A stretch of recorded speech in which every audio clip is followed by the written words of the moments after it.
ಎಲ್ರಿಗೂ ನಮಸ್ಕಾರಗಳು. ನನ್ನ ಹೆಸರು ಮೇಘನಾ ಪ್ರಶಾಂತ್ ಉಳ್ಳ ಪೈಪಾಡಿ. ಅಕ್ಷರವೀಣಿ ಕವನ ವಾಚನ ಸ್ಪರ್ಧೆಗಾಗಿ ನನ್ನ ಕವನದ ಶೀರ್ಷಿಕೆ ನಿಗೂಢತೆ. ಓ ಸಮುದ್ರ ರಾಜನೇ ನೀನೆಷ್ಟು ಸುಂದರ, ಓ ಸಮುದ್ರ ರಾಜನೇ ನೀನೆಷ್ಟು ಸುಂದರ. ನನ್ನ ಎರಡು ಕಣ್ಣುಗಳು ಸಾಲದು ನಿನ್ನ ಸೌಂದರ್ಯವನ್ನು ಸವಿಯಲು, ನನ್ನ ಎರಡು ಕಣ್ಣುಗಳು ಸಾಲದು ನಿನ್ನ ಸೌಂದರ್ಯವನ್ನು ಸವಿಯಲು.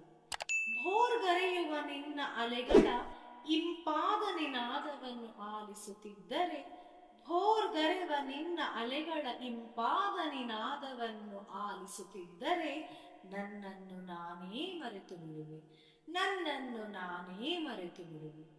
ಕಣ್ಣು ಹಾಯಿಸಿದಷ್ಟು ಬಹುದೂರ ನೀನಿರುವೆ, ಕಣ್ಣು ಹಾಯಿಸಿದಷ್ಟು ಬಹುದೂರ ನೀನಿರುವೆ. ಅಳೆಯಲಾಗದು ನನ್ನ ಈ ನಯನಗಳಿಗೆ, ಅಳೆಯಲಾಗದು ನನ್ನ ಈ ನಯನಗಳಿಗೆ. ನಿನ್ನ ಮಿತಿಯಿಲ್ಲದ ಅಳತೆಯನ್ನ ಅಳೆಯಲಾಗದು ನನ್ನ ಈ ನಯನಗಳಿಗೆ, ನಿನ್ನ ಮಿತಿಯಿಲ್ಲದ ಈ ಅಳತೆಯನ್ನ. ಆದರೇನು ನಾ ಕರೆಯದೇ ಬರುವುದು ನಿನ್ನ ಅಲೆಗಳು ಮತ್ತೆ ಮತ್ತೆ ನನ್ನ ಬಳಿ. ಆದರೇನು ನಾ ಕರೆಯದೇ ಬರುವುದು ನಿನ್ನ ಅಲೆಗಳು ಮತ್ತೆ ಮತ್ತೆ ನನ್ನ ಬಳಿ. ಇದರಿಂದಾಗುವುದು ನನ್ನ ಮನಸ್ಸು ಹಗುರ, ಇದರಿಂದಾಗುವುದು ನನ್ನ ಮನಸ್ಸು ಹಗುರ.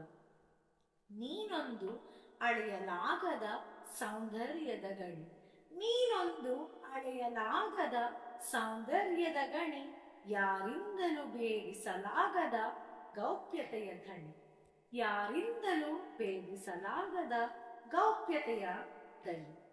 ಪೂರ್ಣ ಬಲ್ಲವರಾರು ನಿನ್ನ ನಿಗೂಢ ಅದ್ಭುತವ, ಪೂರ್ಣ ಬಲ್ಲವರಾರು ನಿನ್ನ ನಿಗೂಢ ಅದ್ಭುತವ. ನೀನೊಂದು ಪ್ರಕೃತಿಯ ವಿಸ್ಮಯವೇ ಸರಿ, ನೀನೊಂದು ಪ್ರಕೃತಿಯ ವಿಸ್ಮಯವೇ ಸರಿ. ಅವಕಾಶಕ್ಕಾಗಿ ಧನ್ಯವಾದಗಳು.